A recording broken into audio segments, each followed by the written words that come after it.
Tick-tock, time to rock. How's everyone doing? As we're all avoiding coronavirus, I am here right now with Sean Hurst of Mixed Martial Apologetics and Believing Thinkers, a man who currently has coronavirus. And so, I'm just trying to be safe. We're all trying to be safe. I don't want to catch it from Sean, so, Sean, I'm sure you're an expert by now, but just for everyone who's watching, can we catch coronavirus from you through the internet? Maybe. No, I'm just kidding. No, absolutely not. No, we can't? Are you sure? Because no. Hang on. I keep hearing, if we can't, then how come I keep hearing about all these computer viruses? Huh? Care to explain that one? I can't. I'm at a loss. Busted. All right, but you're sure we can't catch it? I'm pretty sure, but as a philosophy student, I can't be certain. I can only have a reasonable degree. All right, well that's good because this is harder. This is harder to breathe in than it looks. But you should do the Vader voice before you take that off. Oh yeah, I wonder if it sounds like it's easier in a cup. But check this out. Check this out. Now, Sean Hurst, you have underestimated the power of coronavirus.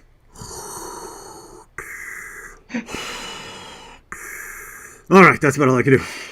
All right, let me get geared up here.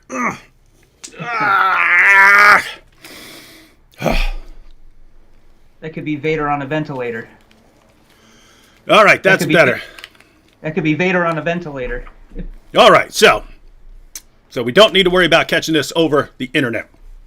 All right. All right, so everyone, we're here with Sean Hurst of Mixed Martial Apologetics. If you remember back, when was that? Beginning of February, when we were getting together a bunch of YouTubers down in South Carolina. Sean was one of the guys who was gathering together, and we were sharing tips and strategies and so on. But he's a little bit. His channel's pretty new. His channel, Mixed Martial Apologetics, is new, and so the link to that channel and to another channel, Believing Thinkers, is in the description box. We'll talk a little bit more about that in a few minutes. We want to get a little bit of his background. So, want to hear from Sean, find out, how he got into all of this and so on, and then we'll want to talk about coronavirus because, if you've got coronavirus, then a lot of people are going to want to know what it's like, how the testing works, all that stuff. And believe it or not, Sean, there are still, I guess you could call them coronavirus skeptics out there who think it's all an act because the government is using it to seize authority over us and take everyone's guns and stuff. You heard this kind of stuff? No, not yet. Oh, I hear it all the time. I hear. Oh no! In fact, I used you as an example the other day when someone was going, "Come on, does anyone really know a person who has coronavirus? Yep. Does anyone actually know someone?" Was like, "Yep, I do. Yep." I've got the video I was telling you the other day. Yeah. So Sean's got it. All right, Sean. Well, we'll Cheryl Cheryl R said, "Where in the world did Dave get that gas mask?" Well, Cheryl, my oldest son Luke and I have a similar sense of humor, and when everyone started going around wearing the little paper masks in his school, it's before school got canceled. But in the weeks leading up to school getting canceled, students and teachers walking around with the masks on. He's like, can we get a gas mask so I can go in there and kind of he's kind of making fun of everyone, right? But anyway, I was like, oh, that's a good idea. That's actually funny. So we had to work out a little deal because it's a real gas mask and they're fairly expensive. But that's how I ended up with that thing. So that's my son Luke's. All right, so we'll probably go about an hour, and we'll take comments and questions along the way, especially questions about coronavirus and so on when we get to that. But Sean, why don't you tell us? Share your background for us. Everyone needs to get to know who you are. Thanks, brother. I appreciate it. So, Basically, I think a good place to start is where I did when I got saved, about 1994, 95. Shortly thereafter, I got called into the ministry to preach and to be a pastor. So about 96, I started my formal education in theology, and I was very fortunate. The church I was at had a small Bible institute, so not only was I able to study there, but I could intern, do a ton of research. I got to do all kinds of stuff there at the church, unfortunately, including, funerals and stuff like that, but it gave me a tremendous amount of life experience. After about 2 years of that, I really felt like I had a deficit, so I ended up going off to Bible college, which wasn't a bad thing in terms of what I learned, but I really wish I hadn't done it because of all the experience I missed out on if I had stayed where I was at. What I realized was I was actually getting a better education there due to the fact that I was being groomed, such a small class. I was helping out in so many different ways. But fortunately, when I got to the Bible college, which was Trinity Baptist in Jacksonville, Florida, my first semester there, I got hired on as the researcher for the senior pastor, Tom Messer. Now, Trinity's what I would call a mega church. I don't remember what the size was at the time, maybe 6,000, 7,000 people. We were running 50 buses on a Sunday to go pick up kids for Sunday school. And so I was sort of the big man on campus in college. Mm-hmm. Tells you how nerdy I am, right? People are like, "Oh, it's Pastor Messer's researcher." yeah, man, watch out. Better hold that door open for me. That does sound pretty nerdy. Yeah. I'm hoping you will eventually get to some information that makes us change our perspective of your total utter nerdiness. But go ahead and continue. So.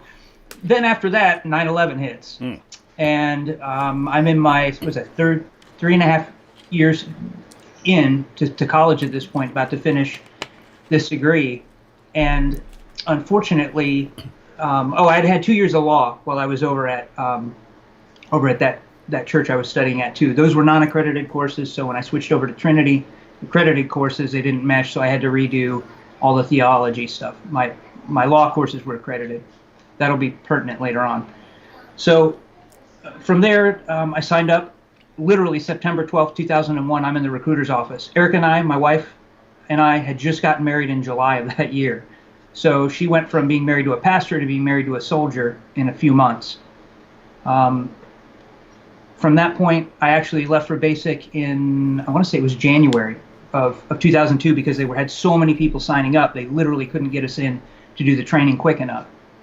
I graduated from all of my schools around May, ended up at Fort Drum 10th Mountain Division in roughly June of 2002.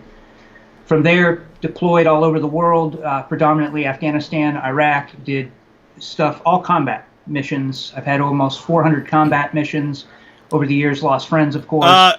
Say that part again. Almost 400 combat missions. 400 combat missions? Yes, sir. Yep. All right. Well, you're still here. That's pretty good. Yeah. All right. I've crashed in a helicopter in a minefield that was shot. That we were taking small arms fire. We think that's what blew out the transmission of this helicopter, and the pilot. It started going down. So I'm praying, and I'm just going, dear Lord God, if I'm Jonah and this is the whale moment, please don't kill the rest of these men. I don't ever make deals with God, but I felt like that was something where I just didn't want others to suffer because I wasn't living right. And the pilot set it down in a minefield. He didn't just gracefully set it down. We hit and slid for about 150 meters. Wow. There's a lot that could go wrong. Yeah. Got off the helicopter, tried to dig fighting positions, which is standard procedure, at which point the pickaxe on the helicopter broke. We were trying to use bayonets, anything we could to dig into this ground because we knew we had personnel approaching. And so we're breaking tools and stuff. At the time, we get a call over the radio saying, basically stop digging. Do you hear us? Mm-hmm. So we reply back, yes. What's going on? They said, you crash landed in a NATO templated minefield. We didn't realize it because typically in Afghanistan, what they'll do is they'll take rocks, they'll paint them white, spray paint them, and put them over where the mines are. And they just stay there. They're just all over the place. Well, we didn't see any of that because when we crash landed, of course, it just scattered everything. Mm-hmm. And so thankfully the ground was so hard, we couldn't really get anything dug. So we had to stay overnight. It was pretty cool. The French show up in an amphibious vehicle. Is the most bizarre thing. And they're trying to throw us beers, David. Of all the supplies we need beers. And we've got to use none of us spoke French, so we had to use their Slavic translator who spoke Russian, and one of our guys spoke Polish, and so we were able to communicate that way. But these morons are throwing us beers. We're like, no, stop. But they were super cool. They pulled security around us all night. Anyway, tons of missions after that. Capture lots of high-value targets. That's one of the main missions we did. Which high-value targets are just bad guys that are up on the the most wanted list, so to speak. So we're rolling these guys up left and right. I get hurt though repeatedly. Lost hearing in one ear.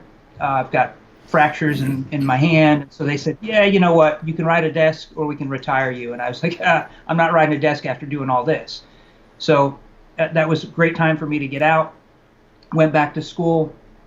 Continued on in, I think, '08. Was ordained as a senior pastor, and then became a senior pastor shortly after. In about 2 years ago, sorry about the dog. He'll quit. The kids will put him up. That's what dogs are for. Yeah, he's a big one too, so he's super loud. So about 2 years ago, all my injuries started catching up with me, David, and so my wife and I were really wanting to do something in ministry still, but I couldn't work in a pulpit anymore. I was starting to do interim pastoring where I would fill in for guys who were on vacation or for churches who were searching for pastors. And so we decided to do online ministry, but it took us a while to get started because we weren't really sure, if that makes sense, what to do. And it sort of dawned on me one day in frustration of noticing that a lot of people weren't really comprehending, like for instance the Kalam, they couldn't, it wasn't the shell of it, whatever begins to exist has a cause, the universe began to exist, therefore the universe has a cause, we'll just do it that way, simpliciter. But it was because they didn't understand how it could be evidential because it had underlying evidence to support each of those premises. Like Craig's had, 2 philosophical arguments and 2 sets of data for evidence scientific. So they weren't understanding these basic concepts of evidence. And so I realized, okay, I think this is it, because I really felt a passion to teach people, whether it's basic philosophy, particularly epistemology, and how that really goes into everything we're doing in apologetics and whatnot. And then when we met, I got to give you credit. Mixed Martial Apologetics was your brainchild. And so from there, I don't know how many, David was so awesomely patient with me. I'd say, what was the name of that again? And he'd say, Mixed Martial Apologetics. Like half an hour later, I'm like, what was it again? But by the way, no one ever has to give me credit. I am a nonstop fire hydrant of awesome ideas that just come pouring out of me all day. Yep, he is, seriously, and that's just not just coming from me. John over at What Do You Mean was saying that about David, so he's like, man, the guy's got these incredible ideas. So anyway, we ran with it, and we've been doing videos on there. Now I stopped within the last few weeks because I've been sick with this, what I call the vid instead of the HIV, it's the vid, and so it's been miserable. Now, The reason I suggested Mixed Martial Apologetics was because you were talking about these 2 different things. You had a pretty successful martial arts channel before all of this, right? Yep. So what's your background in martial arts? That's a great question. So I started at the age of 6 in 1981. So I'll tell you guys, you can do the math, how old I am. And I started in judo originally. We moved up from South Florida when I was about 12, and so I had to switch to karate, so Okinawan Shorin-ryu, and pretty much for most of my life I'd been training in some sort of martial art. When I went off to college, Trinity, up in Jacksonville, I started under a man by the name of Lee Peacock, was also Christian, great guy, in Jun Fan Gung Fu, which is Bruce Lee's art. And so, of course, Sam Shamoon and I were talking about that the other day. He was, yeah.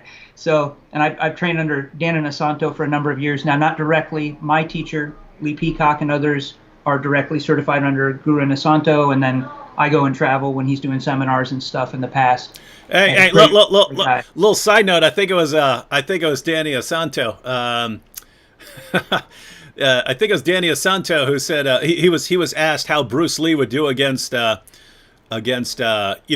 Brazilian Jiu-Jitsu, and he said, in a street fight, he goes, I hope they like to practice their jiu-jitsu in Braille. Oh yeah, Yeah, yep. I got it. yeah. So he said if it was a street fight, he said the first thing he's going to do is he said Bruce's favorite moves were eye gouge and then stomp and then smash the arch of your foot. He said he doesn't do that. He doesn't do that in the movies, but what Bruce would actually do in a fight. And I'm kind of thinking, because you kind of think, once MMA came along and then people started taking the best out of these different martial arts, the sort of one-dimensional style was kind of obsolete. And so I'm thinking, a modern MMA fighter, I think is just going to, eat someone alive from 20 or 30 years ago, which is what we saw when the UFC started. But at the same time, I'm thinking, if you're quick enough with an eye gouge and a foot stomp, that's ball game. That's just, it doesn't matter. So full disclosure, I've got a black belt in jiu-jitsu. Well, I've got a second degree in Japanese jiu-jitsu, but I've also got Brazilian jiu-jitsu certifications, combat submission wrestling under Eric Paulson. Because the school I went to it was like a buffet they had all these different instructors. So I'd go in on my lunch breaks. I was a manager at a Chick-fil-A while going to school, and I'd hot-footed over there during my lunch break and go train for an hour every night. And so it was whatever class was there is what I jumped into most of the time. And I've been doing that now, those different disciplines for the last, that was 98, 99, so 21, 22 years. And so I've been teaching for about 10 years, give or take now, and I had a channel, Tribe K, and several schools, and we wanted to actually use that as a ministry. In fact, at Trinity, I went back and was teaching as outreach what we called asymmetrical spiritual warfare. So think special forces spiritual warfare kind of thing. And the idea was using sports, different things as an outreach tool. And so we started out with martial arts and soccer, and we were bringing people onto the church campus because it's 168 acres. And we were using all these different facilities and whatnot to get people onto the campus. And then just trying to, sort of get in their lives, form relationships. And I actually taught a class of college students how to do this sort of stuff and to focus on people and relationships because we used to do it the old school way. We'd knock on doors. And there's nothing wrong with that. It's just we were trying different things.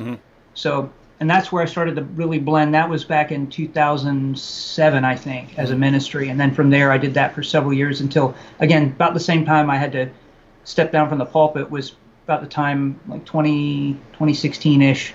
From that might have been a little sooner because my body just can't handle it from all my injuries. So. All right. Well, we want to get to coronavirus here in a second. I did want to just clarify for everyone the difference between your channels. People might need to refresh the page because I added a link after we started, so they might need to refresh their page. But let me just respond to two quick comments real quick, and I'll try and intersperse some comments as we go. Sure. Samson Rye said, David, how is your brother doing? That is the great mystery, Samson, because they're not... Manny can't exactly communicate very well and doesn't really have outside contact, but they don't want people coming and visiting him, so it's kind of a mystery until we're allowed in there because of the coronavirus. I was planning on making the trek there once or twice a month, and just haven't seen him since the last video I posted. Fortunately, my other brother John lives closer, so.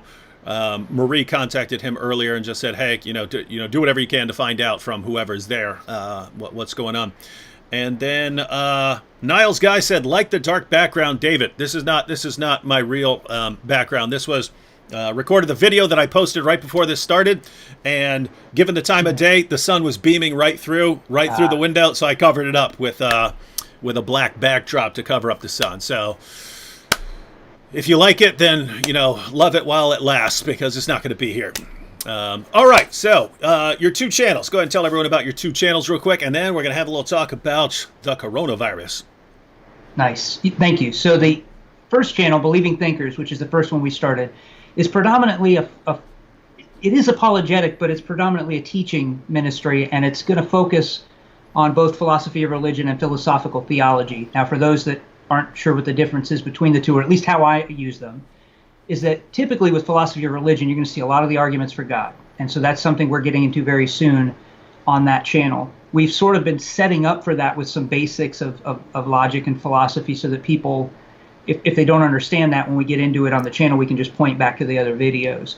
And that was something we wanted to do because I noticed a lot of people weren't understanding arguments for God because they didn't understand why a deductively sound argument, why the conclusion must be true, or just some basic parameters. Then philosophical theology side is literally we'll be approaching theology with a philosophical standpoint or leaning, and talking about divine aseity, talking about all kinds of different topics in terms of attributes of God, things like that. In addition, probably some more epistemology stuff. And then, because that's sort of my what I'm trying to specialize in, I'm going back to school for another master's. I'm working in philosophy on this one at Dr. Hunter's college. And so, and then the other channel, Mixed Martial Apologetics, is goofy, fun, apologetic. It's just straight apologetic. And it is, I mean, it's silly, bro. When you see it, you're going to, if you like goofy, silly, it's predominantly geared towards guys. So the difference between the two is one is very astute, if you will, and academic, and the other is very goofy. And so you may not like, if you like one, you may not like the other, unless you're like me. Yeah, I was actually, I've never actually watched an episode of whatever it is, America's Got Talent or whatever, but I've watched YouTube clips, and one of the YouTube clips were they had two male judges and two female judges, and the act was a kind of martial arts spoof, martial arts comedy show where this guy's, he's got his assistant and stuff like that, and they're running through training and just acting like complete idiots. And Howard Stern and that British dude Simon were cracking up, dying, and the ladies were just going, and they gave the buzzer. They're like, no, get out of here, right? And Howard Stern gave it like the golden buzzer award, where they automatically go through because he thought it was that funny. And so there's different senses of humor out there. Exactly like that. That's exactly who it was geared towards. So yeah, that's the idea. All right, and so the links to those two channels are again in the description box. You might need to refresh your page because I added the second link as we're kind of starting.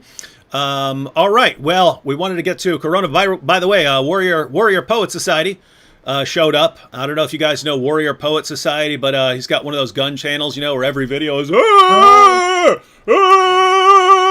right. And so that's what he does on his channel. But it's good because a lot of people like those kinds of channels. So I mean, anyone could do it. Anyone could just get some guns and go, I'm gonna shoot a bunch of stuff and get a million views. But has a very, very popular YouTube channel. Got a couple 100,000 more subscribers than I do. So that just shows you what people are like, right? You can sit here like me and calmly state facts and give evidence, or you can just run around with guns, guns blazing, and people love it. So just keep that in mind. You know Warrior Poet Society? I don't, but I wrote it down. Oh yeah. So I'm gonna. Yeah, no, you want to check that out. You guys have similar backgrounds and stuff. So you want to check that out. All right, so coronavirus. Look, we even have some of the. I'm just randomly scrolling through, and let me see. Thomas Watkins here. I believe the coronavirus is the biggest fraud that has ever been played on the American people. 7 billion people on Earth, 1 million have the virus, 50,000 deaths. BS. And I've seen multiple comments claiming that this is just a sort of scam, which is funny because I mentioned that. As we're starting, that there are people who think it's all a hoax. Likewise, there are people who, after every mass shooting, where dozens of people die, they come out and say, nope, they're all actors, they're all paid actors. This is a stunt by the government to seize everyone's guns. And J. Warner Wallace, interestingly, he when he talks about, so J. Warner Wallace was a detective and a cold case detective, and he talks about cracking people during interrogations and stuff. And he said that the more people you have in a conspiracy, the more quickly it breaks down. So the only ones that really last are the ones that are like 2 or 3 people who are just completely loyal to each other, like brothers who grew up all their lives and would never snitch on the other and so on. He said, other than that, they usually break down under the correct interrogation. And he said the bigger they get, the more quickly they break down. In other words, if you have 10, 15, he says they're always the guys in there who will break more quickly than others. Which is why it's so ridiculous when you start thinking about, if 9/11's this massive conspiracy and all these shootings, all these. I mean, think the Sandy Hook massacre and stuff like that. All these parents who are in the news, these are all actors, and I mean, keep in mind, all the students in that school, unless you think the whole school was made up, then there are students in that school. And if you start walking around saying, oh, all these kids are massacred and no one knows, what? Those kids don't even exist. If you're making all of this up, it becomes, this has to be a massive, massive, massive conspiracy. And if you're talking coronavirus and you think that all these people who are sick and dying, and I just watched a CNN interview with a nurse in the emergency room in New York. She was saying this is the worst thing I've ever seen. As fast as we're opening up new ICUs, we get more people in there. They all have to be ventilated, and she said this is the worst. This is by far the worst thing she's ever seen in her 20 years as a nurse. And you'll have guys come along. Nope, big conspiracy. It's all a conspiracy. And so, guys, if this is, my goodness, how many millions of people do you think do nothing but conspiracies all day? Weird stuff. Yeah. But fortunately, we have a part of the conspiracy right here. We have Sean, who's involved in this conspiracy, trying to convince us that there is such a thing as coronavirus, and he's here. And now we know, thanks to the gentleman in the chat, that Sean is an agent. Is an agent who's masquerading as a Christian, speaker and apologist and so on, and he's actually part of the conspiracy, coming in here to try and convince us. We should have blacked out my face so that you can't see it. Yeah. I can blur it out. I can blur it out later. You got all right. Well, conspiracy theories aside, although I'll probably come back to those. Go ahead and tell us. So when did you get did you get tested first, or you started like feeling sick or something and then wanted to know? No, I started feeling sick first. Now, full disclosure, when I was in the Army, I had not only combat lifesavers, advanced combat lifesavers. I then went on to do a trauma triage course and whatnot, even though I wasn't a medic, and that's because of the amount of combat. So I've got a fair amount of medical training. Mm-hmm. So I won't get into everything, but because of that, I grew up with a mother as a nurse, healthcare, lots of friends that work in it, pretty good understanding of how sicknesses work. And so we actually isolated ourselves before this. When we got back in February from the event, I was the only moron on an airplane at the time wearing an N95 mask. So we started isolating ourselves. And I won't get into how and we're able to do all this, but we've been ordering groceries and stuff. So I know that's how it came through into the house. Because by this time, groceries or the person who was making the delivery. And it was a very brief, think about that. It's a very brief contact. Because they were literally just bringing the bags up. We're bringing them in. It could have been somebody who stocked the stuff. It could have been any number of ways, but we know that that's how it got into the house. Because prior to me being sick, it had been almost a month we had been isolated at home. And we did that partly because we also homeschool our children. And so because of that, we tend to, if we go to my brother's house for a holiday, we always get sick, inevitably, because our kids don't have the same immunity because they're not in public school. So that being said, about 2 weeks ago, I started feeling feverish. And it was pretty normal. And I had this terrible headache right between the eyes. Now I take pain medicine for my back. So I know when that's not cutting it, it's bad. So at any rate, I went ahead and took some Tylenol, and that seemed to manage it a little bit, but the fever felt different. And that makes sense when you think back on it, because the reason it's the novel coronavirus is humans haven't had this yet. So you've been sick before, and you're saying this was a different kind of feeling than you had experienced before. Yes, I've had I've had not bronchitis, but pneumonia twice. And this is similar to that. And so but not in the way it felt. And so from the fever and that, it was typically just sort of flu-like symptoms, but I was suspicious because of all this going on, but I still waited to get tested until the tightness in the chest. That I have not felt the same way when I had pneumonia. I had different respiratory issues, but this was wholly different. It was like somebody had, compressing my chest just sitting on here laughing with you now, my sternum, I can feel a little bit of that tightness here again. And the coughing a little bit, but for me anyway, that could be due to medication. I don't know why I didn't have as much of that. So I did first a face-to-face consult, actually through Skype with a doctor, because they don't want you coming in if you are sick and infecting people. They want to first sort of weed you out. And they said, yeah, we're pretty confident you have it. And so at that point, based on all the symptoms, and I get into how I know I can do my blood pressure here at the house due to my medical training. Got thermometers, the works. So at any rate, he was pretty confident. And then I said, well, I feel like I still need to get tested. So I started isolating myself down in my office. I've been living in here for the last 2 weeks. I've barely left. If I went into because my wife's pregnant and I don't want to make her sick. And we've got a 2-year-old too, which worries me, although it seems that young children aren't getting this right now. So thankfully, that's the case. But 2 of my daughters were pretty sure have it. At that point, I didn't bother having them tested. I went ahead and got tested, and yeah, you've got it. All right, fine. So I just been sleeping on an air mattress here in the office and isolating myself. I also there's a diffuser. It's an alcohol lamp, which actually will emit burning alcohol into the air, which is great for sterilizing the air. They used to use them in hospital ERs long time ago. So I use that HEPA filter in here to sort of isolate, if that makes sense, anything in the office, any germs that are in here, so it's not spreading. And so far that's worked. If I leave the room, I wear an N95 mask, and then I also wash with Hibiclens, which I'm not sure if your viewers are familiar with. When SARS was popular and when the flu comes around every year, sometimes people will run out and stock up on that. Think of Hibiclens like a hospital-grade antiseptic that works on your skin for like 12 hours, killing germs. So that helps. And so far, I haven't contaminated anyone else in the house. I think the girls got it, unfortunately, before I realized I was sick. So, but the pain in the chest, the respiratory issue was the one that terrified me, because I woke up one night, I think I told you this before, gasping for air.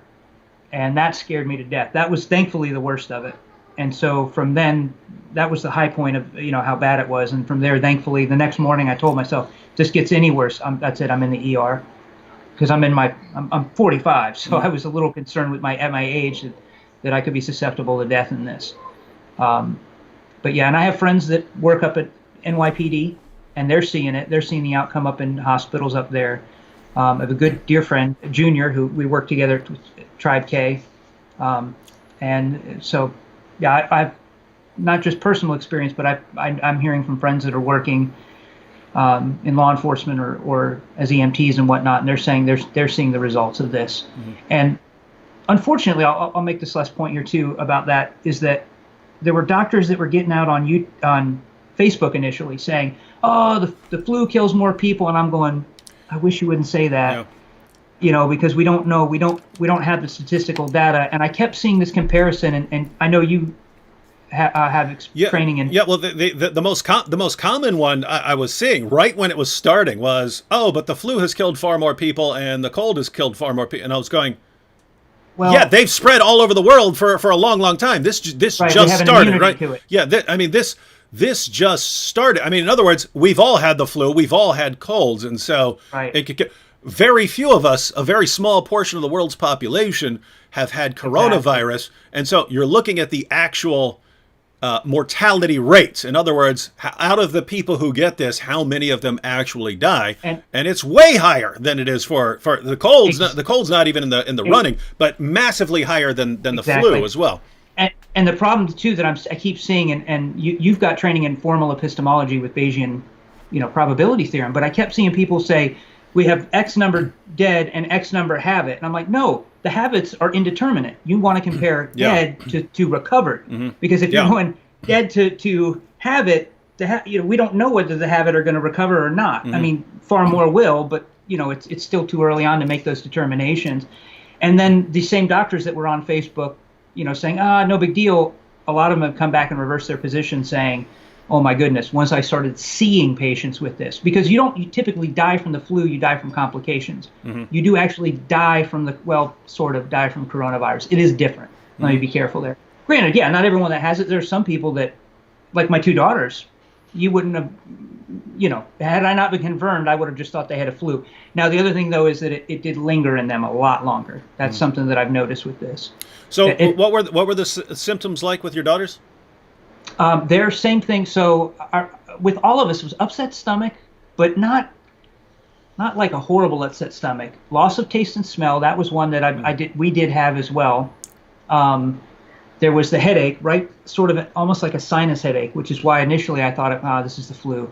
The fever was different in the sense that it was a fever, but I mean, it felt, you ever taken a workout supplement that had like niacin in it, almost made your skin, for me, almost make your skin like tingly, itchy, burning. It was like that to me. Now, I don't know if it just was because the fever was high or what, but it did feel different. And the chest, the tightness in the chest was different as well. Typically with pneumonia, I had almost a rattly cough by the time I felt that. It was a wet sort of thing.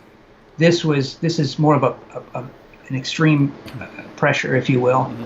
Now, it may be different. Again, some people may have milder versions, and you're going to need to look at what the doctors are saying in terms of, categorically what they know. That's the problem, because this is novel. They're not sure what. And that's actually part of the problem. Is that's why this disease spreads so rapidly. Is that lots of people have mild symptoms. If people had much worse symptoms, you get it and you just start coughing up blood and stuff like that. It's much easier to spot. Yeah. But because so many people have mild symptoms, they just think that it's a cold or another flu or something like that. Or some people just, hey, I have a little bit of an upset stomach or something like that. And in the meantime, they spend the next 2 weeks infecting people with the disease, going around infecting people because they have no idea that they have it. So, it's kind of in that range where it's bad enough to have a fairly high mortality rate, but it would almost be better if it had a much higher mortality rate, in the sense that if people could spot it, if the symptoms were much more dramatic, then you could spot it easier. You could spot it more easily, and it wouldn't be infecting so much people. So, pretty creepy stuff. Yeah, and with the mortality rate, because I was constantly doing the numbers when the numbers are released from various places, whether it's Italy or Korea or any of these places, China and so on, and then in the U.S. looking at here are the number of people who are infected, here are the number of people who've tested positive, and here are the number of people who died, and just doing the math was getting between 2 and 10% in the area, 2 and 10% mortality rate, and then it was always being suggested, well, that isn't necessarily the correct mortality rate, because it doesn't take into account all the people who have it but don't know they have it, and so they haven't been tested for it. Recently I saw a doctor who was saying, if you go with the sort of highest amount of people that we think might actually have it, and the people who've died so far, you're still at a mortality rate of about 0.6%, which is still massively higher than something like the flu. I mean, think, if my kid's got 2,000 kids in his school, if 2,000 kids got it, and that mortality rate held up. Now I understand, depending on your age and so on, it can be different. But you'd be talking about 12 dead kids in the school. You don't see that from the flu. It's very rare to have someone in your school die from the flu or something like that. And so, if you had that high a mortality rate from the cold or from the flu, people would be quarantining over the cold and the flu. Yeah. That would be considered much more dangerous. Yeah, and there's other things I looked at. I'd gotten a world map. I don't know where it is right now. I'd share it with you, but I don't know where it is on my desktop, where it showed the median age or the ages in every country on the globe. And what was interesting is all the countries that had a higher median age had a higher death rate. Italy, Spain, I mean, you name it. It tracked. Now, I realize correlation does not imply causation, but in addition to that, seems to be the case that and this makes sense, with the amount of ventilators that need to be used for this because of what it's doing to the lungs, that once the medical system gets overwhelmed, that seems to be when the death rate spikes. So you've got a combination of things going on there, almost a perfect storm. If you've got not as good of an infrastructure medically, and you don't know what you need, and all of a sudden now you've got to ramp up production of ventilators. See, the U.S. we've been able to prep for it from what we've seen happening other places first. But yeah, it spreads like wildfire. I mean, think about the limited contact, and I know how limited our contact was with that person because I was already suspicious of everyone bringing deliveries. So, yeah. And of course, there's you've got quarantining and I kind of get it when people say, "Come on, just let it run its course," and so on. But the idea behind the quarantining is just to slow it down because of that, Correct. because you don't have the respirators. Correct. And so, yep. Yeah. So and the vaccines and all that other stuff. That's right. It's just trying to buy time so we can have those kind of things. That's right. Yeah. 1 second. Yeah. You have vitamin C, vitamin Z in there, saying, but 20. What do you say? But 20 to 50,000 people. He says 20 to 50,000 people die from the flu in the U.S. each season. Yeah. Do the math. Calculate how many people actually get the flu. Calculate how many people actually get the flu, because we don't quarantine over the flu. And tons and tons and millions and millions and millions of people get the flu each year. And then you have the people who actually die from it, and you do the math and you get the mortality rate. And it's less than 0.1 of 1%. Hence, that's right. It's between. Yeah. That's right. Hence the best case scenario, right? When they're saying if we go with the highest numbers of the people we think might be infected, not people who've been tested, just the highest number of people we think might be positive for it, and we just factor in the deaths there, and notice you're still not getting the mortality rate because there are lots of people who have it but haven't died, and we don't know if they're going to die yet, right? They might die tomorrow, they might die a week from now. If you just factor in the deaths and the amount of people who might possibly have this disease, you're getting a mortality rate of about 0.6%. So you're already massively higher than you are for the flu. And again, that's best case scenario. If you just look at the actual statistics of the people that we know have it, and the amount of people who die, you're getting numbers like between 2 and 10%, depending on the average age in the country. Yeah. So, dude, if you're gonna sit here and pretend like this is the same thing, dude, I'm gonna have to regard you as someone who's basically it's like you guys are the problem, right? You guys are the problem. And that's it, because if they don't take it serious, they end up spreading it. One second, Sean. Looks like you got a little connectivity problem right now. Everything you just said was garbled, so that normally resolves itself after a couple seconds. That just happens. Okay. Just so you know, that's totally normal, unless you have top-notch internet like I do. But go ahead. I think you're good now. Okay, sorry about that. So, that's the problem, is that when people don't take it seriously, they may be fine from it. That's not the issue. The issue is who they're going to infect and spread it to that may not be, people with underlying conditions. I think the new estimate, whatever he just quoted, 40,000 a year annually from the flu. Okay, but they're now estimating this at the low end at 100,000. So that's well over, the difference is staggering. And that's on the low end. Yeah, and that's with every precaution we can take, and quarantining, and everyone social distancing, and everyone walking around wiping. I'm bringing sterile wipes kind of wherever I go. And again, guys, that sort of mentality of, oh, come on, it's chances are I'm going to be fine. That's my mentality, right? I'm like, go ahead, give me coronavirus, let me get it over with. I got a problem, namely I have two of my sons are on respirators, and so if they get come on, they're already on respirators. If all of a sudden they get coronavirus as well, chances are there's going to be pretty big problems there. So that's why I'm trying to be as careful as I can. But yeah, so I just go around, and when I need to get gas or something like that, I break out the sterile wipes. I thought about making a little video called the sterilizer, but I just walk around wiping down gas pumps and door handles everywhere, stores and stuff like that. And so but guys, so. The idea here is this is a disease that is, if you're not doing the social distance, because that's one of the main objections. They're just causing mass hysteria. I don't know. We're not hysterical. You got a couple people get a little hysterical over finding toilet paper or something like that. But overall, people are being pretty calm.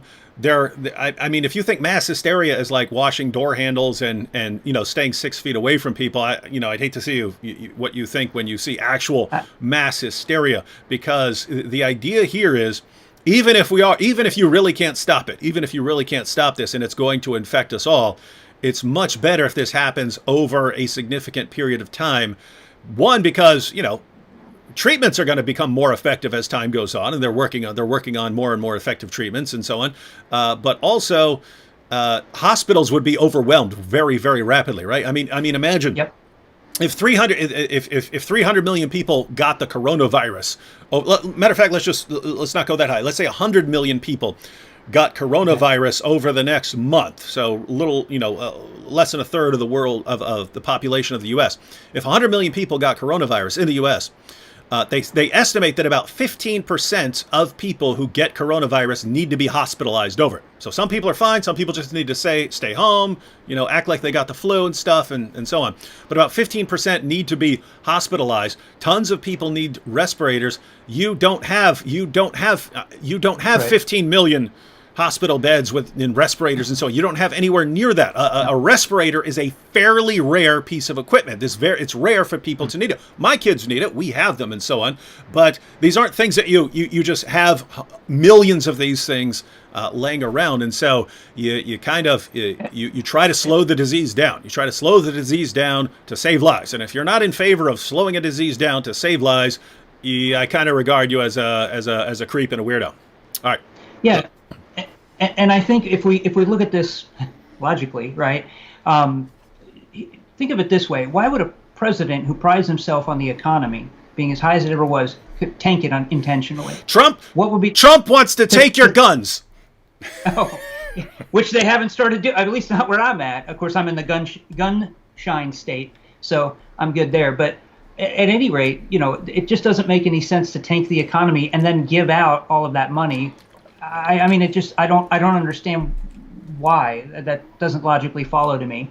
Unless, maybe I'm not wearing my tinfoil hat today, and so it just doesn't make sense. But I don't get it. Yeah, that's like most conspiracy theories, right? Like the one I heard from Muslims and some others, even some non-Muslims, for the years was about 9/11, and so this was a government. Oh, yeah. This was a government attack on our economic capital. On our economic capital, because they wanted to blame Muslims so that they could go over there and steal the oil. Well, great. If that was the one, think about the number of people who would need to be involved in that conspiracy. Two, think about, okay, if this was all a conspiracy under George Bush, you telling me later leaders who came along and would love to expose these guys just didn't do it? Right. So who's doing it, and who is it that's not exposing it, who has every reason to expose it? But even then, really, that was the plan? Because how well did that work out, right? Right. Oh yeah, you went in there, and I don't know if anyone noticed, but the price of gas got pretty bad for a long time. So what exactly did we get out of the deal? We got all that, and then of course you ended up in an endless war. What was it? Almost a 20-year war in Afghanistan. Yep. Tons of money lost. Can't even. Gosh, how much money was lost on all of that? If that was some conspiracy, man, that was the dumbest thing of all time. And you would just expect someone to come forward and say, man, I got the documents right here. That is the stupidest thing we've ever done. Let me explain why, so that we never do this again. Yeah. Yeah. Not to mention, I don't recall seeing any oil fields when I was in Afghanistan, but I know somebody will, rare earth minerals, whatever. Again, you can't mine them in these areas, guys. You can't. It's a perpetual war zone all the time. Yeah.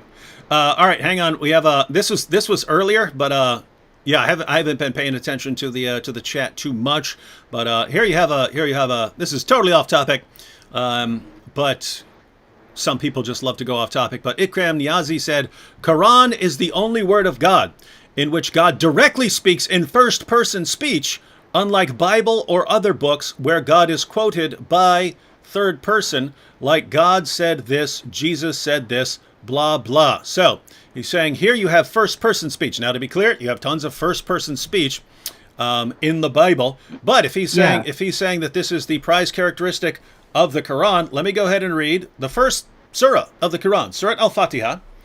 And so it says, starting at verse 1, in the name of Allah, the Beneficent, the Merciful, Praise be to Allah, Lord of worlds, the beneficent, the merciful, master of the day of judgment. Thee alone we worship, thee alone we ask for help. Show us the straight path, the path of those whom thou hast favored, not the path of those who earn thine anger, nor of those who go astray. Now here's what's interesting, Ikram. You're saying this is first person. You just said it. You said it right there. The Quran is first person. So, if this is first person, then this is Allah speaking.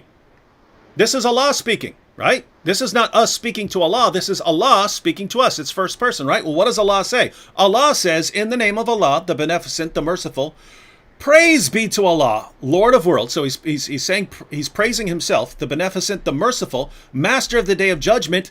Thee alone we worship. So wait a minute, Allah is talking to another Allah, because he says, thee alone do we worship, thee alone do we ask for help. If this is first person, then Allah is saying he worships someone else, and he's saying he's asking someone else for help. And then Allah asks, oh my goodness, Allah says, show us the straight path. So one, you've got Allah and someone else. Who's he talking about? The angels? Allah is speaking to someone else and praying to that other Allah, saying, please help me, show me the straight path. Allah's begging for help for the straight path. And then he says, the path of those on whom thou hast favored, not of those who've earned your anger. So, my goodness, now you've just admitted that Islam is polytheistic, and that the first person God of the Quran, the God who is speaking in the Quran, actually has another God that he prays to, and he prays for this God to guide him on the straight path. Wow, Ikram, boy, I'm really interested in your polytheistic religion. Now, say you're sorry, or I might have to make a video on this. All right, back to you. All right, we got about 10 more minutes. I'll just turn it over for questions now. If anyone have any questions for Sean or questions about coronavirus, now is the time. There's too many here for me to actually go through them all, so I'm just skipping them all the way down here. And if you have any questions, it doesn't have to be about coronavirus. If you have any questions about anything else that Sean said, or apologetics or anything like that, I'm happy to look at those right now. I specialize in. Oh, go ahead. Now people are looking at now people are making fun of Islam for being polytheistic. See what you did, Ikram? See what you did? You see this? Poor guy. All right, what were you going to say? That you're about to say your areas of specialty? Oh, I was just going to say I specialize in epistemology of religion. That's my coin that. But epistemology as far as with apologetics and whatnot, and. Now, Fahim tries to go in there and rescue Ikram. Fahim says David Wood, Allah in Surah Al-Fatiha is teaching on how to pray. This what us Muslims have to say. Wrong. Fahim, throughout the rest of the Quran, whenever Allah is telling you to say something, what does he say? He says say. He says, oh, you believe, say this. Or you, Muhammad, say this. Surah Al-Fatiha does not have say in it. So there's no, this is what you guys need to say. So he's not talking to someone else. But here's the problem, right? So this is the eternal speech of Allah, right? This is the eternal word of Allah, the eternal speech of Allah. So from all eternity, in other passages, Allah is from all eternity reciting, say this, say that. So he just knows one day he's going to show up and tell people, say this, say that, okay? But in Surah Al-Fatiha, there's no say. There's no say. It's just, oh, Allah, we praise you, and so on. So from all eternity, Allah is saying this. This is Allah's eternal speech. He's saying pray. He's saying guide me. He's saying lead me on the straight path. So Allah says this from all eternity. There's not one word in Surah Al-Fatiha saying this is what you Muslims should pray. This is just Allah saying it from all eternity. And you got a problem there. Fahim, I'm not the one who said this is all first person. You guys said it's first person. And you guys use this to trump the Bible. Now you're saying, oh, no, that's not first person. This is Allah telling us how we're supposed to pray, but he forgot to say that this is what I'm telling you guys to say. There's not one word in there about this is what you guys say. There's nothing about that. So Allah just messed that part up. You guys said it's all first person. You guys said it. To use a little logic here. Fahim, is that who it is? This is Fahim, to be clear, Fahim isn't the one who made the claim earlier. That was Ikram, so we wouldn't hold him responsible. But he's saying this is Allah. He's saying this is Allah teaching us how to pray. But by the way, a little side note, Fahim, that's one of the reasons that Ubay ibn Ka'b, Ibn Masud said that this isn't supposed to be part of the Quran, right? He's saying the Quran, and this is modern Muslims today. There are the group that's called Quran only Muslims. They don't believe that this is supposed to be in the Quran, right? They say the Quran is Allah speaking to us. Fatiha is us speaking to Allah. If the Quran is Allah's speech to us, then that means Allah's praying, and Allah can't be praying. Right. So they reject that as part of the Quran, right? Ibn Masud said this is not supposed to be part of the Quran. This is our prayer. By the way, he also said Surah 113 and Surah 114 are not supposed to be in the Quran because these are prayers, right? These are all prayers. And so, and you might say, well, who cares what Ibn Masud say? Problem is, your prophet said, if you want to learn the Quran from anyone, learn it from Ibn Masud. So the guy that your prophet said to learn the Quran from said that the Quran you've got today is wrong. It contains chapters that are not supposed to be in the Quran, right? And so you got two possibilities. If you say, no, we have the correct Quran, then Ibn Masud was wrong, and Muhammad was wrong about the guy you should go to. Muhammad didn't even know who you should go to learn the Quran from.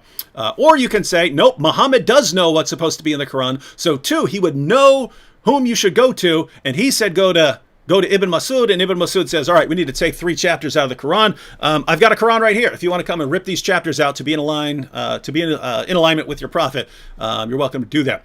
All right, let's see if we have some questions. Because, guys, we try to have a nice conversation, try to talk about coronavirus. The dudes can't stop. They can't stop, right? It's like, let's just keep blurting out stuff that has nothing to do with anything we're talking about.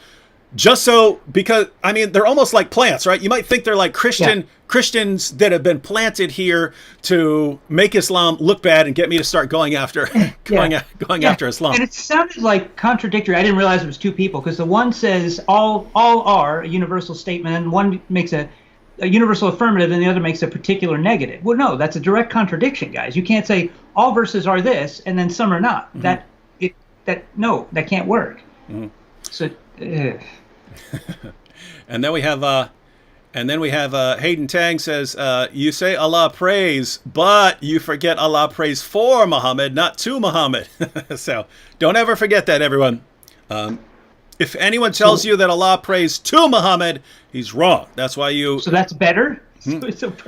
So Allah needing to pray for Muhammad. No. It's a joke. I was having a debate. I was having a debate with a Muslim, and I said, according to the Quran, Allah prays for Muhammad. That's what I said. I said it repeatedly. Allah prays for Muhammad. Right. Then when the Muslim got up, he says, okay, well, David says that Allah prays to Muhammad. Something I never said. I've never said once in my entire life. He says, David says that Allah prays to Muhammad, but I'm going to have to give him an Arabic lesson. The Muslims start laughing and cheering and stuff. And then he says, so it's Allah prays for Muhammad, not to Muhammad. And the Muslim crowd burst into tears. Yay, you've destroyed David. And all he did was confirm exactly what I said about the Quran. So this is just amazing stuff. So anyway, that's kind of the brilliant. That's kind of the joke right here. All right, so let me just click on these rapid fire. Benjamin Handelman said, how big a fan of David Wood is Sean? He's been laughing the whole time. I love David. Are you kidding me? Yeah. So you're the one. John Beaver said, Sean, did you get it from the package itself or the delivery person? Not sure. I wish I could say for certain. I had very limited contact with the person. I mean, we didn't actually touch hands or anything. They were literally handing me the bags, and I was carrying them in. So, so it's basically there was no way for it to get in except that delivery, and so it could be the guy or could be something in the package. So in other words, the concern, I mean, obviously if a person has coronavirus and he hands you your package, he's getting it on the package. I think the concern is that even if that dude doesn't have it, if he brings you a bag, but a pack of ramen noodles was contaminated because someone at the ramen noodle factory contaminated it, and then you're just handing groceries, in which case everyone's going to be freaking out about the groceries themselves. Or the stock person, or the the bag boy or bag girl, bag person, the cashier, whoever. Yeah, anyone that's coming in contact. Now they are saying that they don't think it lives on cardboard for longer than I think a day now. Where they were saying I think something like 9 days on surfaces. Yeah, I've seen different estimates, but I've seen 5 and so on. Yeah. Yeah. We have a couple comments along the lines of treatment. So Emma said, "What do you take at home to treat it?" And Tech 1302 said, "Did you take any medicine for it, like Yes. vitamins or antiviral?" So great questions. Unfortunately, don't have any antivirals. I wish I did. I don't know. Of course, I don't know what that would have done. We assume if you know enough about antivirals to ask that you probably know enough. In theory, I guess it could. I have amoxicillin and do I have doxycycline too here at the house? And so I was taking that, and that I think is probably what kept me out of the ER. Mm-hmm. Now this wasn't. This was left over from a cavity I had filled, and so I just save that stuff when I get it. I know if there's MDs in the house, oh, you shouldn't do that. You're supposed to throw it away. Yeah. How many people actually do that, guys? All right, whatever. But in addition, then I actually started on vitamin C. I was waiting on it. I had ordered it, and of course they were out, like toilet paper and everything else. Finally showed up about 4 days ago. I started taking it, and that seemed to make a huge difference. Now I've been eating fresh fruits, grapefruits, oranges, whatever we can get, but of course it's in limited supply. So that did seem to help. Otherwise, I ate fairly normal, but Erica, my wife, keeps me pretty healthy. She's very good about feeding me healthy stuff. So. Now, Nuxa says, now that Sean has recovered, he doesn't have to worry about getting coronavirus. Praise God for that. Is that correct? Amen. Because I've heard conflicting info on that. Correct. So it seems to be the case that you can get it again. There seems to be a reoccurrence, and it's possible that, I don't know for certain, so let me be careful, Nuxa. That's a great question, or thought, statement, however you want to look at it. And I'm not certain that's the case. If anything, you can get it again, and this may actually potentially end up being a seasonal thing for all of us. But again, once the vaccine's there and the medicines are available to everyone, it won't be such a big deal. Not to mention, hopefully, immunity to it, where it won't be so novel.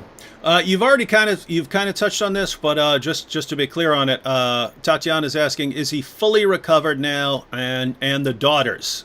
So what's it looking like? Good. So for me, I am not fully recovered, and the daughters are a few days behind me. We are all at the turning point where we're feeling a lot better. So in terms of, I think yesterday was the first day I told my wife I felt human. I mean, like my chest wasn't just so painful. Yesterday was where you had kind of a turning point. Yeah, and before that I could feel it going down, but yesterday the pain in my chest, and I say pain more like discomfort, I guess, stopped. And so that was really a big deal. And then today, until David was making me laugh, my chest was okay. But yeah, you guys have no idea how good of a guy David is, and is a good friend to a lot of us. You got that right. I think Benjamin Handelman. I think I know who that is. He's joking around. Oh yeah. But, yeah. You have here's one from Fred Sanford. Now I don't know to what extent you are an expert on this. I'm imagining that once you started realizing you have it, you probably have been doing a lot of reading and so on. But Fred Sanford, yes, the Fred Sanford, said, question for Sean. What do you recommend for those of us who are older and more vulnerable? Thank God for my son Lamont, who is helping me out. So what I would suggest, Fred, is first of all, if you can get Hibiclens, do that. Now I know some MDs can say, well, we don't know. Yeah, all right, fair enough. But it's just soap that's going to work. And what you'd want to do is wash from about hand and elbow, like a surgeon would, preparing, and that way, hopefully it will help kill the virus if it comes in contact with you once a day. It should be more than enough. In fact, you don't want to overuse it. And the reason why is you can actually lower your body's immunity. But if you're susceptible, now I'm talking about, okay, if you really do have a son or daughter, or loved one that's leaving the house a lot and coming home, as much as is possible, have them not right on the front doorstep, but have them go straight to the bathroom, strip down, shower off. Those types of things can help dramatically. If you can't isolate yourself in your home, if that's the case, where you do have family members coming and going, that can definitely help. I mean, we have 5 children and my wife and I, so that we're a fairly large family. And I was able to keep the rest of the family from getting it, other than the two daughters. Of course, we didn't know they had it because I was already sick when I found out I was just getting sick when we found out they were. So that was the unfortunate side. In addition to that, you just try to, eat healthy, drink water, and just try to isolate yourself. I mean, that's it. Now, if you can get, apparently, and again, I'm not an MD, talk to your doctor. Call them and ask. They're suspecting that the malaria drug combined with the Z-Pak, even just the malaria drug, may be a prophylactic. And for those of you who, at the grade school humor level, like David and I, that prophylactic there just means, preventative. Okay, so you can take that, and they think. But again, talk to your doctor, because I'm not an MD. I just play one on TV. So, Finding Truth, and Finding Truth. You were on. You were in the comments the other day with Braxton Hunter, right? Is that? Because no, Finding Truth here. But he said, yeah. He said, but are you guys aware of some of the videos about what's happening in Ecuador? If true, dead people are being set on fire in the streets. That wouldn't. Wow, that's scary and sad. It's interesting because what I've noticed is all the communist countries are reporting very low. You look at Russia. I know Cuba, you might argue socialist, whatever, but a lot of these where they have stricter governments, let's just say it that way, are reporting very low numbers, even and including some South American countries. But no, I wasn't aware of that. I actually have a neighbor who's from Ecuador. I don't think Manny will talk to me right now, but when he's seen me walking around with the mask. But once I'm better, I'll have to ask him. But no, I mean, and I don't know where that's coming from, but wow. Phil asks this a question for me. Do you think Hajj 2020 will still occur this year? No, I don't. Nope. I do not believe that it will happen. You might have some Muslims rebel and want to do it anyway, but I believe that the Saudi government will not allow it, and that they'll start mass arresting people if they need to. So I think they'll put soldiers out there if they need to. Did you do a video on where yeah, you did, where the Muslim cleric or whoever it was coming out and saying that the coronavirus was the angel of death, and only he's calling it a soldier of Allah. Soldier of Allah, that's what it was. Yeah, and saying that only. Yeah. I'm like, does he realize that we get news about Iran? That are there no Muslims in Iran anymore? Like they've had a lot of dead there. I don't understand. Well, that dude is hardcore Sunni who doesn't believe they're real. She is a real Muslim. Now, just to be fair, ladies and gentlemen, you do have Christian pastors and stuff who say, we're gonna go ahead and get it, and whatever God wants to happen, happen. But it's kind of a different category. If you have a Christian pastor saying that Christians are immune to this disease and only Muslims are getting it, and that's because Allah, or God or Jesus or whoever is punishing. Go ahead and make fun of that guy, because he deserves it for saying that stuff. There are too many. We're talking to a guy who's got it, right? And we're talking to a Christian apologist who's got it right now. This is kind of a different kind of question, but God is Good 777 says, "Hello, Sean. How can I learn more about your epistemology of religion?" So there's a couple ways. We actually also have a deeper group, but I don't want you to have to pay money to do that. But definitely go over to Believing Thinkers. I'm gonna be diving into that quite a bit. In fact, David, can I plug a episode we're gonna have? I'm laid back. You can plug anything you want. All right.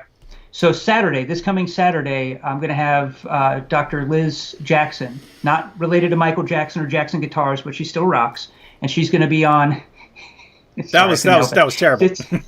She's still going to be on this Saturday on our channel at 2 p.m. Eastern Time, talking about credences and belief dualism, which is it sounds like all nerdy and whatever, but it's profound as far as what the ramifications are, I think, for religion and whatnot. And I'm going to be diving into it a lot more. In fact, I joked around with David saying, "What do you think about Kali epistemology on the Mixed Martial Apologetics?" And he just looked at me, didn't say anything. I'm like, "Oh, that bad, huh?" All right, but that's sort of my thing, and the reason, just so you guys understand why, is that epistemology is really at the heart of everything we do in terms of what is knowledge, how can we obtain it, justification, truth, and so we deal with it all the time. David deals with it in his apologetics. I deal with it when people argue with you about what counts as evidence. That's my particular forte, and so I'm doing an interdisciplinary study of law and that to show how one sort of demonstrates the other. But we'll be doing a lot more on Believing Thinkers, not as much on the MMA channel. So Michelle Marie says, let's see, Michelle Marie in the super. Why is this not going in? Whoops. Okay. Michelle Marie says, Sean, how fast did the coronavirus come on? Is it like the flu where 1 minute you feel fine and then all of a sudden you get hit with a fever and inability to breathe? I've had that experience where I'm just totally fine, then 5 minutes later, just horrible. Yeah, it did. It for me, it was. It's hard to say because I don't get sick much because again we isolate. We already. It's not that I'm a shut-in. It's a long story. I was in a bad car accident back in September. So without a vehicle for 4 months because GM workers went on strike right when it needed to be repaired. So I literally didn't leave my yard for 4 months. So I've gotten used to living that way. I don't get sick that much because of it. So I noticed, quite possibly because I don't get sick as often. Who knows? So I sort of felt the ramp up a little bit. Now, however, yes, once it kicked in like that, especially the tightness in the chest, that was all of a sudden. And that's what was, to me, was terrifying. Because when I woke up in the middle of that night gasping for air, that sort of, I was like, okay, I might need to go to the hospital tomorrow. So, yeah. This is completely unrelated to anything, but John Buckley said, David, what's your opinion of Christians listening to classic rock? John Buckley, I listen to classic rock. Oh, thank God. Yeah. I was listening to some yesterday while studying. Yeah, so, I listen. I mean, Pink Floyd's my favorite band of all time. Like 3 of my top 10 favorite songs of all time are Pink Floyd songs and so on. I would say it's going to come down to the person. If you're listening to some band that is influencing you to have negative thoughts or something like that, then you personally might want to veer away from that. That doesn't have to be that could be anything. If like me, it helps, that just the sort of rhythms, it helps keep me alert while I'm working and doing stuff, right? And so it keeps your brain like there was actually a scientific study that showed that Aerosmith is on average the best music to listen to while you're driving, because they say a certain beat, a certain tempo actually stimulates your brain to keep you more alert while driving. And they said on average Aerosmith has the most songs that are in that range, and they said so put in an Aerosmith CD and that'll keep you from dying. So that's kind of how I listen to music and so on. But again, if it's messing you up and you're I don't know, then might want to have some different thoughts. Alice Shaw said, Sean, do you specialize in a specific epistemology? I don't know anything about this subject. Yeah, so it would depend. That's a great question. I tend to lean to internalism and of that evidentialism, although I'm sort of still on the fence about some things. And that you're going to find that a lot with philosophers and variations to things that you think are just settled issues. But for me, again, evidentialism and the way I deal with evidence is a little different. In fact, what's interesting, and David will know who A.J. Ayer is. A.J. Ayer? He said this. Yeah, A.J. Ayer. He said this, you may be familiar with this quote. For my own part, I think that if one were looking for a single phrase to capture the stage to which philosophy has progressed, the study of evidence would be a better choice than the study of language. Now, that's interesting because he had a book, literally Language, Truth, and Logic, and he was an analytic philosopher where they really focused on language. So to say that, it might be better to call it a study of evidence right now. And that's a big focus in epistemology right now, and particularly that's why I lean on my legal studies. In fact, I have friends that are attorneys, family members that are a friend that's a judge, so I will lean on them and say, hey, I think I've got an illustration here of something that crosses over from epistemology to law. Is that the case? Can this count as evidence for this? And we'll talk about it. So evidence is really my primary focus. If that makes sense. I'm not sure if that was the question in particular. And that is so relevant to us as Christians because what can we count as evidence? Can the Holy Spirit witness to us be evidence? What kinds of things can count as that? Mm-hmm. Hayden Tang says, talking to me, says, what would you say to Quran-only Muslims when the 5 pillars of Islam are in the Hadiths, not the Quran? Now, just to be clear, mm-hmm. You don't have the 5, these are the 5 pillars of Islam in the Quran. That comes from the Hadith. But the elements of the 5 pillars, like making sure you pray and stuff like that, they are there in the Quran. They're just not as clearly laid out as they are in the Hadith.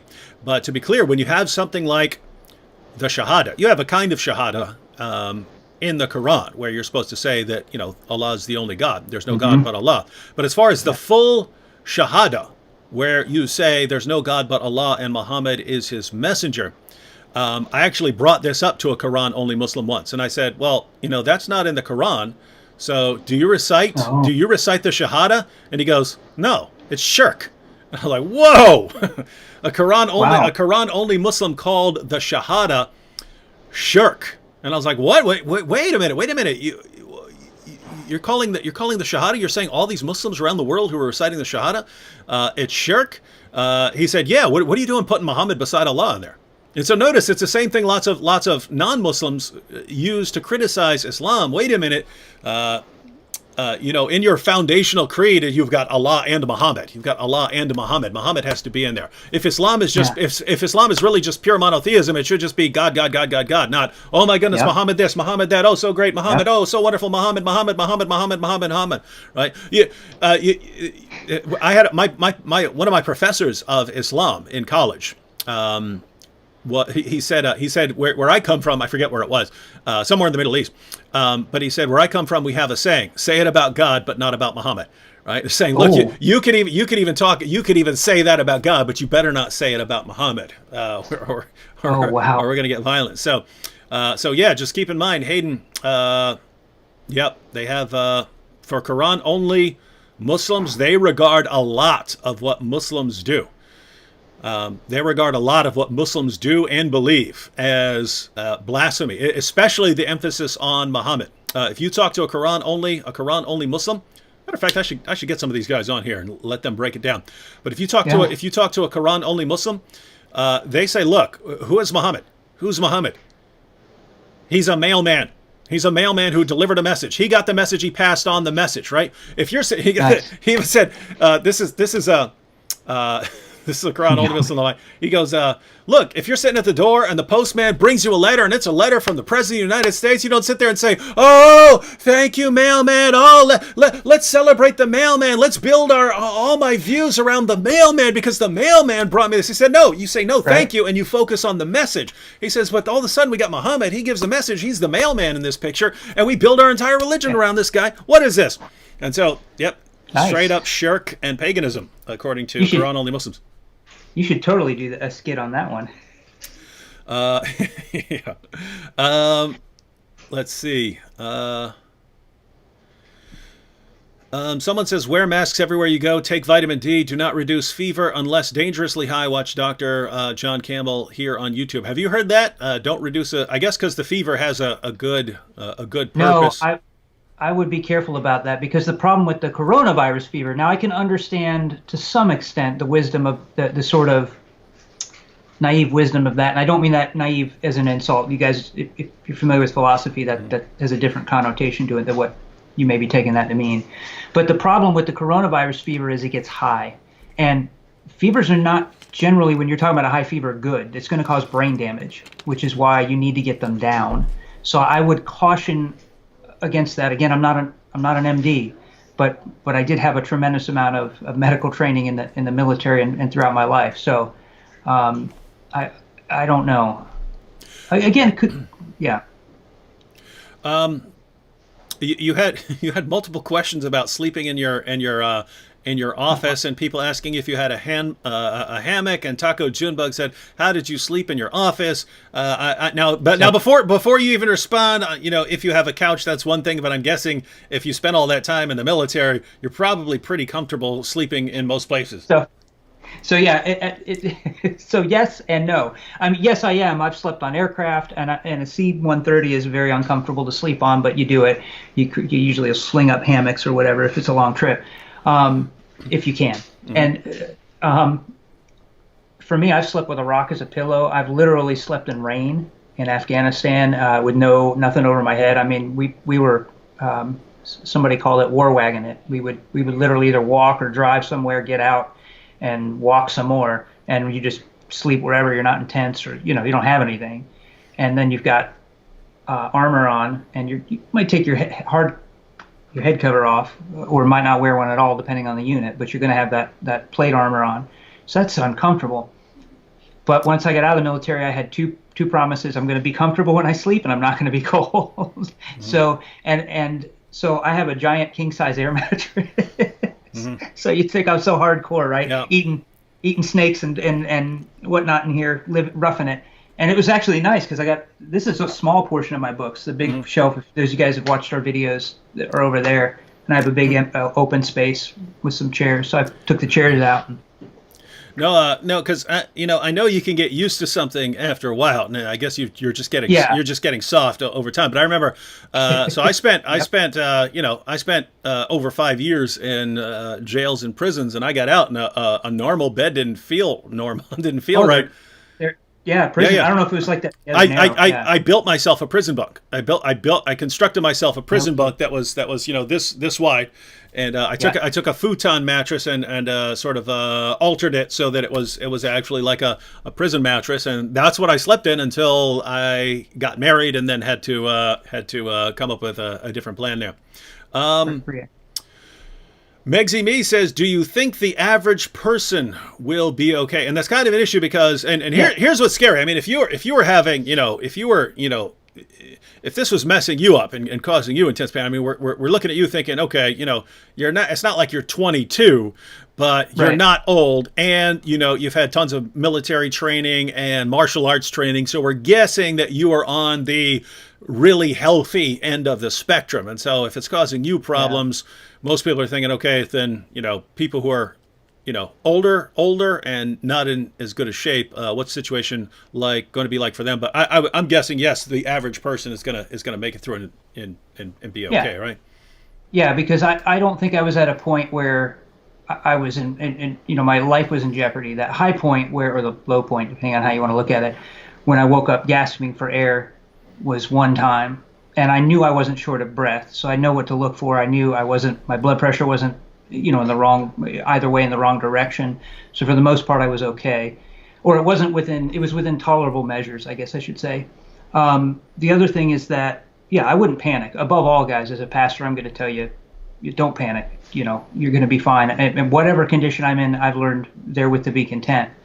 And if you are a safe Christian, I mean, departing this world is scary, but at least you don't have to worry about the destination. Mm-hmm. However, the likelihood of that statistically is still fairly low. And I think the reason we're seeing higher death rates in other countries, just to say it again, is that because they've got an older population, and I'm 45, guys, which is actually a higher risk for this disease.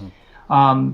So part of it is I'm a scholar now, so I sit in my office and study all the time. I need to exercise more. Getting soft. I have I have an injury, and so that's not helping. I had been going to physical therapy, but as soon as back in February when I saw the handwriting on the wall, I canceled that indefinitely.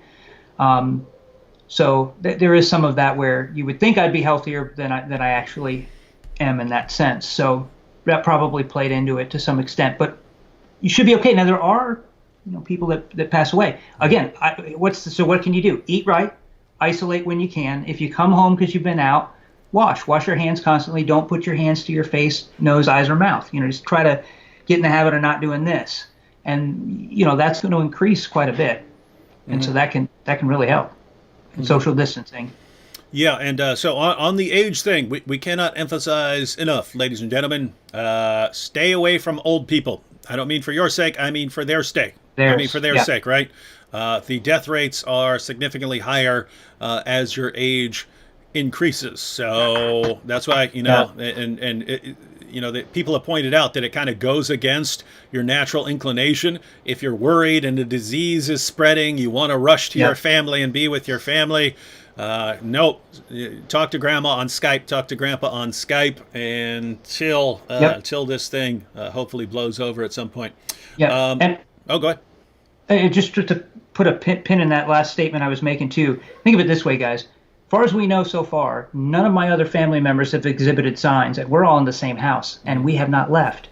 And so if we're able to just cut down on that, them getting it by practicing these, having good practices, if you do that, it should stand to reason that you should be able to avoid it as well. Mm-hmm.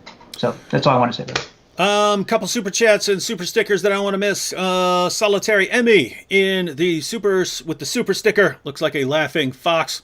Rebel Mark in the super chat says, God bless David and congrats on the views. He's referring, of course, if you Oh, that's right. 100 million. I mean, just think about that, right? If on average each one of those people is watching 100 videos, which I think, I know there are people who watch 100 videos or more, but I think that's, pretty high. But even if each person averages 100 videos, that would still be a million people who've averaged 100 videos. If it's lower, if the average viewer has watched 50, then you're talking 2 million people. 2 million people have watched on average 50 of my videos and stuff. I mean, gosh, this is some massive power here to handle. I don't know if I can handle all this power that the internet has given me. And you guys remember, who did he have on his show when he hit it? I'm kidding. Yeah. Who did I have on this day? Sean Hurst, mixed Martial Apologetics. Slavic Stritz in the super chat says zinc and vitamin D3 and quercetin helps MedCram. Look it up. There's like 8 words in this comment that I don't know what they are. Do you know what quercetin is? It sounds like it's either antiviral or anti-malaria. I don't know. Guys, I've been out of medicine for a while, so I wouldn't.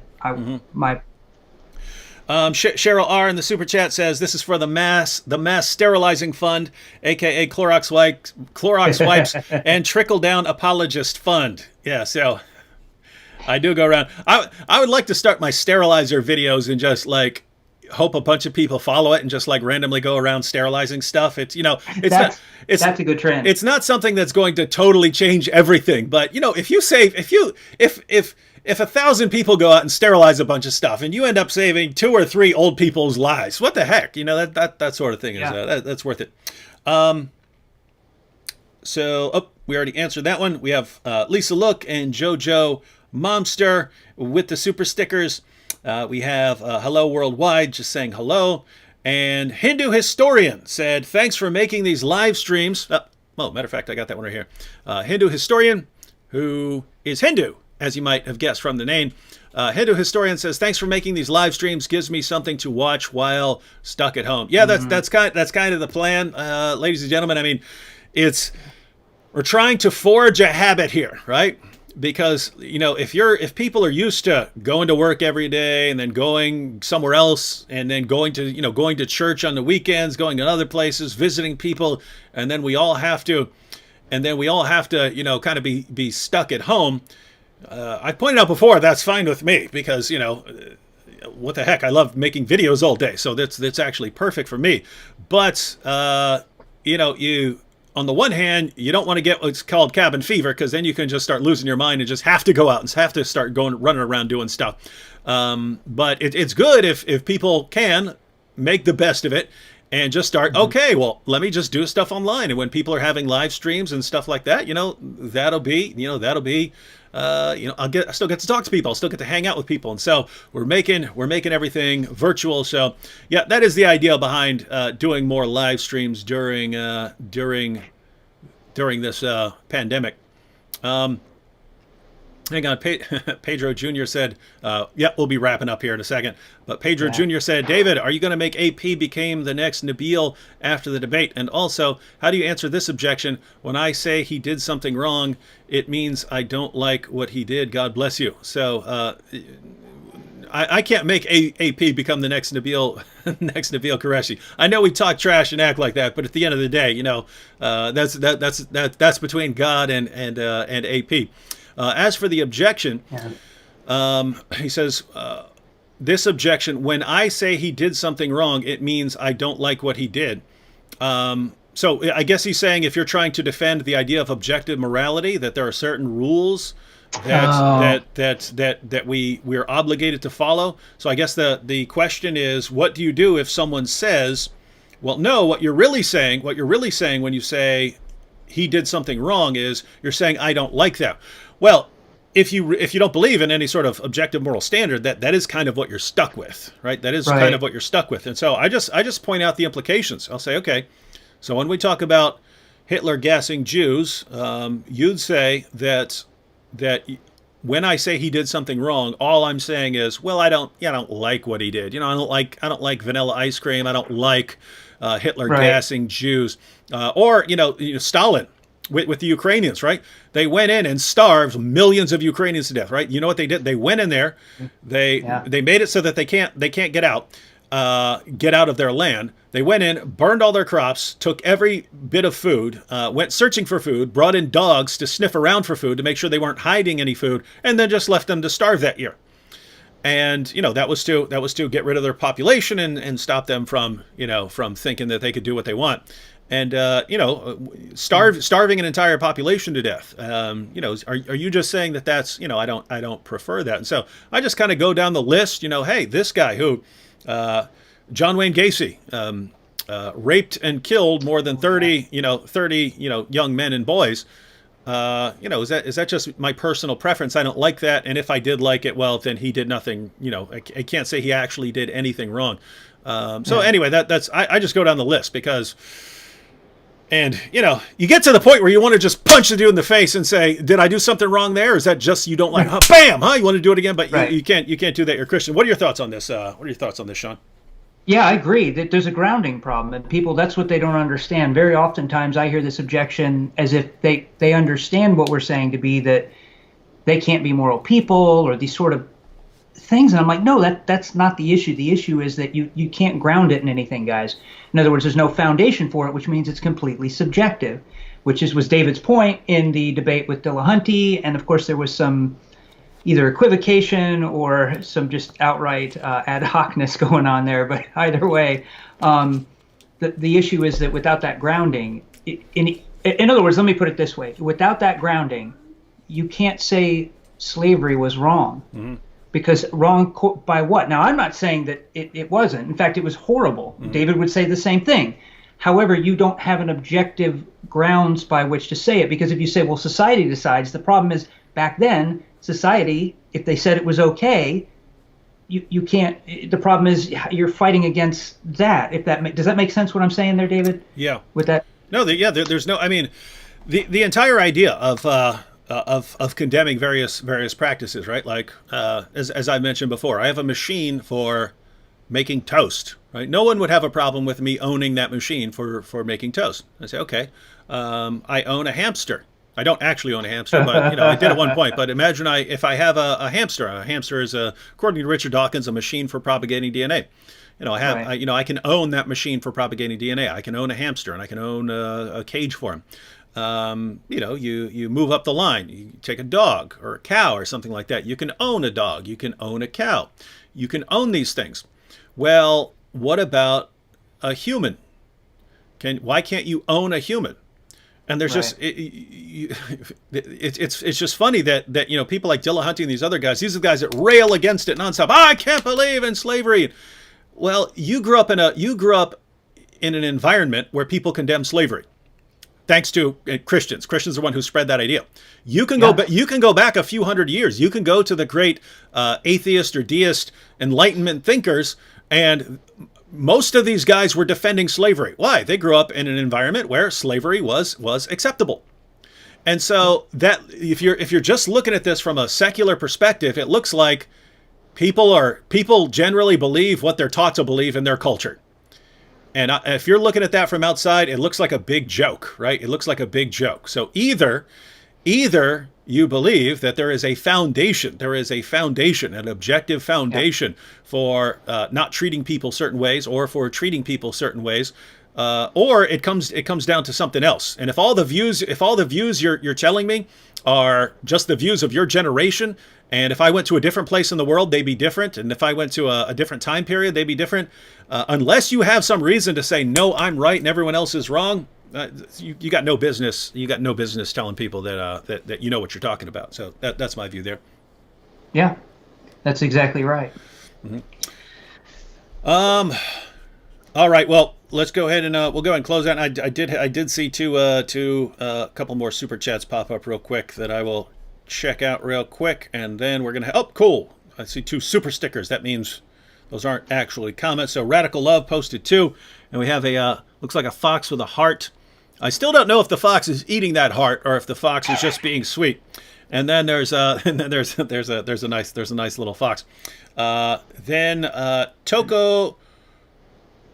Tokukwu Njoku said, "Hi David, off topic I know, but I wanted to know what you're doing to support people you're making ex-Muslims through your brilliant videos. By the way, well done for reaching 100 million." Well, sadly, there's not a lot I can do for people who are in other countries. So I try to encourage them to, find a church if you're in an area with the church.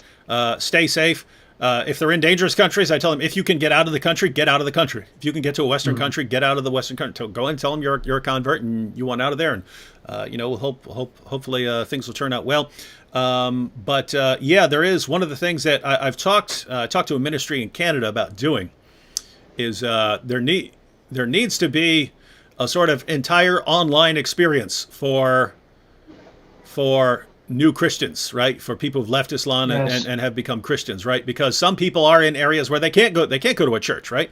Yeah. And they can't go announce to the world that they're Christians and so on. So they basically need everything to be online. Unless they can get out of there, they need everything to be online. And so the idea is, I'm going to have Anthony make a series on basically running through all the foundations of the faith, right? So basic theology, right. And then we'll have another series that's covering all the main issues in apologetics. And so when someone converts, the idea will be, okay, whatever else if you have access to a church, great. If you don't worry about it. But make sure you get these foundations down, learn your basic apologetics and learn the basic doctrines of Christianity. But even after that, there has to be sort of an online church for them. You know what I mean? Like to where they can have, because again, some people just are in a bad area where they do not have a lot of freedom. And so we want to help them as much as possible. So that's the idea. But I'm one guy so far. It's good that I have some people coming alongside me who can help out with various things. But this stuff's gonna take a while. And one final comment. Michelle Marie said, "Congratulations, David. 100 million views is an awesome feat for a regular person, but maybe it is easier for someone like you who is the new improved human 2.0. Keep up the good work." She's referring to my atheist days when I thought I was a more advanced human being because I didn't have emotions. All right, so Sean, any final thoughts before we close out? Take as long as you want or as short as you want. Anything you want to say to everyone here? Hey, thank you guys, first of all, for showing up, tuning in, and listening to this old guy speak. We do have a Patreon page, but I don't want to sound tone deaf. Okay, so if you guys don't have the ability to support, oh my goodness, what a jerk! You're sitting here asking people for money in the midst of a quarantine when everyone's lost their job. You sick, but I was sick person. Thanks, Dave. What I was going to say is, after all of that, when it bounces back, you can check it out, because what we do there, I wish I could just take everyone over. We actually teach weekly, privately, for Christians. We have not a discipleship program, but I have a couple different courses, including biblical interpretation and other things that we do. Right now we're doing philosophy for apologetics and whatnot, so for our patrons. But we have to do that on another platform, which costs money. You get the idea. Anyway, not something anyone needs to do right now. I'm not starving. My kids eat well, so... But yeah, and thank you for supporting David and what you guys do. I appreciate it, because when you support him, John, all of these ministries, it really helps them to be able to get the word out, and that's necessary.